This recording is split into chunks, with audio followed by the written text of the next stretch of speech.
आज मी तुम्हाला दाखवणार आहे इडली रव्याचा वापर करून मुलायम, हलकी आणि जाळीदार इडली अतिशय सोप्या पद्धतीने तुम्ही घरी कशी करू शकता। जास्ती करून हॉटेल्समध्ये इडली बनवण्यासाठी इडली रव्याचा वापर करतात, कारण याची बनवायची पद्धत एकदम सिंपल आहे आणि जशी मी ही इडली बनवली आहे तशीच इडली 100% हलकी आणि जाळीदार बनते। इडली सांबार जर तुम्ही सर्व केला ना तर एखाद्या स्पंज सारखी ती इडली सांबार सोक करून घेते, इतकी ती जाळीदार बनते। याचं हे टेक्स्चर येतं कसं, याला बनवतात कसं, सगळं तुम्हाला मी दाखवणार आहे। प्रत्येक ट्रिक तुम्हाला दाखवणार आहे। घरच्यासाठी पण तुम्ही बनवू शकता आणि हॉटेलसाठी पण तुम्ही याचा वापर करू शकता। दोन्ही गोष्टींसाठी तुम्ही याचा उपयोग करू शकता। चला सुरुवात करूया।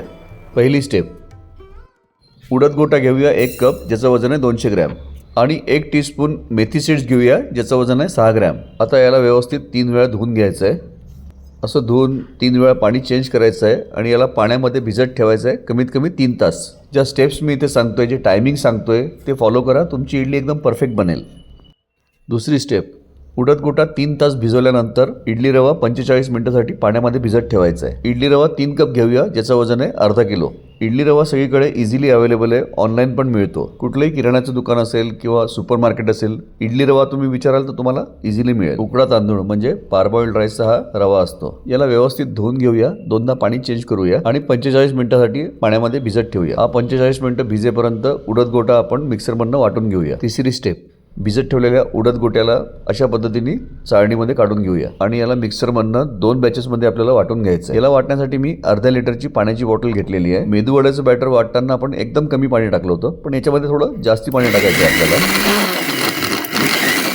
थोडं पाणी कमी होतं तर त्यामुळे मी थोडं पाणी वाढवलेलं आहे आणि याची फाईन पेस्ट करून घेणार आहे। हे बघा, बॅटरचा घट्टपणा एवढा असला पाहिजे जेणेकरून हे बॅटर एकदम इझिली आपल्याला भांड्यामध्ये ओतता आलं पाहिजे। आता दुसऱ्या बॅचसाठी उरलेली जी उडद गोटा आहे ती मिक्सरच्या भांड्यामध्ये घेऊया। आता घेऊया अर्धा कप जाड पोहे, ज्याचं वजन आहे 40 ग्रॅम। पोह्यांना व्यवस्थित धुवून घेऊया आणि हे भिजवलेले पोहे पण घालूया मिक्सरच्या जारमध्ये। पोह्यांमुळे इडली लाईट आणि फ्लफी होण्यासाठी आणखीन मदत मिळते। इथे मला एक गोष्ट तुम्हाला सांगायची आहे, कमेंटमध्ये काही लोक लिहिणार आहेत की आम्ही इडलीमध्ये मेथी नाही घालत, पोहे नाही घालत वगैरे वगैरे। इथे ही आणि बाकीच्या पण ज्या रेसिपी मी इथे दाखवतोय त्या जशा आम्ही बनवतोय तशा दाखवतो आणि याचे रिझल्ट 100% चांगलेच मिळणार आहेत। बाकी तुम्ही तुमच्या आवडीप्रमाणे या गोष्टी तुम्ही कमी जास्ती करू शकता, पण जे इडली रव्याचं आणि उडद डाळीचं जे बेसिक प्रपोर्शन आहे ते सेम ठेवा।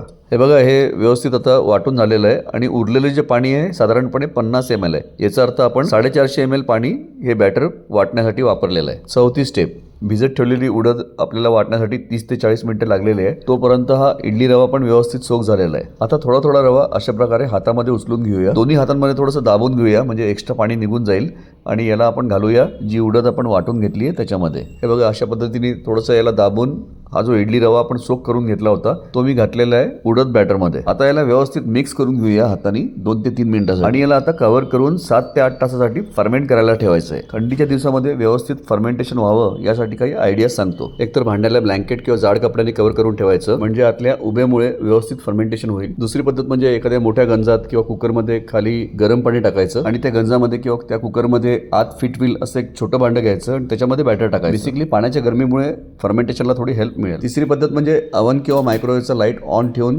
त्याच्यामध्ये भांडं रात्रभरासाठी फर्मेंटेशनसाठी आणि बॅटरमध्ये आपण थोडासा पोहा टाकलेला आहे त्याच्यामुळे पण फर्मेंटेशन लवकर होतं। 5वी स्टेप, हे बघा, हे किचन एरियामध्ये रात्रभर हे बॅटर ठेवलं होतं आणि हे व्यवस्थित फर्मेंट झालेलं आहे। आता याच्यामध्ये घालूया 1 टेबलस्पून मीठ आणि आता याला व्यवस्थित एकदा असं मिक्स करून घेऊया। आता या बॅटरचं वजन करून दाखवतो आणि कॉस्टिंग बद्दल आपण थोडं बोलूया। याचं वजन आहे साधारणपणे 1 किलो 800 ग्रॅम पेक्षा थोडंसं जास्ती आणि एक मीडियम साईजची इडली बनवण्यासाठी साधारणपणे बॅटर लागेल 60 ग्रॅम। याचा अर्थ या बॅटरपासून साधारणपणे 30-32 इडल्या बनतील। जर आपण पर पोर्शन 2 म्हणजे प्रत्येक प्लेटमध्ये 2 इडल्या पकडल्या तर साधारणपणे 15 प्लेट इडल्या याच्यामध्ये बनतील। बघा, कापड ओलं करून आपण इडली मोल्डवरती घातलेलं आहे आणि कापडावरती ज्या ठिकाणी आपण बॅटर घालणार आहोत त्या पोर्शनला थोडंसं तेल लावून घ्यायचं म्हणजे इडल्या स्टीम झाल्यानंतर पटकन। बॅटरचं कॉस्टिंग बघूया। साधारणपणे इडली रवा अर्धा किलो 25 रुपये, 200 ग्रॅम 26 रुपये, मेथी पोहे आणि पाणी वगैरे पकडून 4 रुपये म्हणजे 15 प्लेटसाठी 55 रुपये। याचाच अर्थ इडली पडते पर प्लेट 4 रुपये आणि एका इडलीचं कॉस्टिंग साधारणपणे 1.5 ते 2 रुपये। फक्त तुम्हाला आयडिया देण्यासाठी, ही फक्त प्युअर फूड कॉस्ट आहे। बाकीच्या ज्या कॉस्ट आहेत याच्यावरती ऍड होतील। बाकी रेंट आहे, इलेक्ट्रिसिटी आहे, गॅस आहे,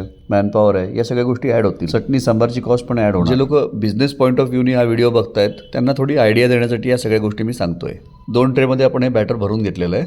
6वी स्टेप, ही आहे आपली फायनल स्टेप। इडली स्टीमरमध्ये पाणी बिलकुल उकळतं असलं पाहिजे आणि आता इडली आपण स्टीम करून घेणार आहोत 20 मिनिटासाठी।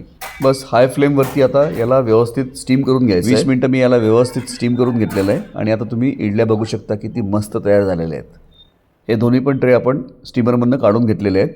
ट्रे बाहेर काढल्यानंतर इडल्यांवरती थोडंसं आपल्याला पाणी शिंपडून घ्यायचं आहे. थोडं पाणी शिंपडल्यामुळे मॉइश्चर कंटेंट इडलीमधला रिटेन होतो आणि इडल्या थोड्या सॉफ्ट राहतात. त्याचबरोबर इडल्या कपड्यापासून वेगळ्या होण्यासाठी थोडी मदत मिळते. हे बघा, या इडल्या अशा पद्धतीने आपण काढून घेतलेल्या आहे आणि याचं टेक्स्चर बघा तुम्ही, बिलकुल जाळीदार झाली आहे बघा, एकदम सॉफ्ट आहे आणि हलकी पण आहे. ही बघा आपली इडली, दाबून बघूया, एकदम कापसासारखी मऊ मऊ झाली आहे. याला तोडून दाखवतो, आतलं टेक्स्चर बघूया. बघा किती छान जाळी पडली आहे, एकदम मस्त झाली आहे इडली. बिलकुल ट्राईड अँड टेस्टेड रेसिपी आहे ही. फक्त तुम्ही स्टेप्स व्यवस्थित फॉलो करा आणि ज्या पण मी छोट्या छोट्या गोष्टी सांगितलेल्या आहेत त्या व्यवस्थित फॉलो करा. तुमची इडली बिलकुल अशीच बनेल, जाळीदार, स्पॉन्जी आणि एकदम टेस्टी. बॅटर तुम्ही 3 ते 4 दिवस फ्रीजमध्ये ठेवून वापरू शकता. फक्त मीठ टाकायचं नाही आहे, मीठ वेळेवर टाकायचं आहे आपल्याला. आणि इडली स्टीम करताना इडली बॅटर रूम टेम्परेचरमध्ये असलं पाहिजे. उडुपी स्टाईल सांबार, कोकोनट चटणी, टोमॅटो चटणी, पोडी पावडर, या सगळ्या रेसिपीज मी देव्स किचन मराठीवर ऑलरेडी शेअर केल्या आहेत. त्याची लिंक मी डिस्क्रिप्शन बॉक्समध्ये देतो आहे. आय होप हा व्हिडिओ तुम्हाला आवडला असेल. जर आवडला तर लाईक करा, कमेंट करा, शेअर करा आणि देव्स किचन मराठीला सबस्क्राईब करायला विसरू नका. बेल आयकॉन जरूर दाबा, म्हणजे माझ्या येणाऱ्या व्हिडिओची इन्फॉर्मेशन तुमच्यापर्यंत पोहोचत राहील. व्हिडिओ पूर्ण बघितल्याबद्दल तुमचे खूप खूप धन्यवाद. जय हिंद, जय महाराष्ट्र, वंदे मातरम, भारत माता की जय.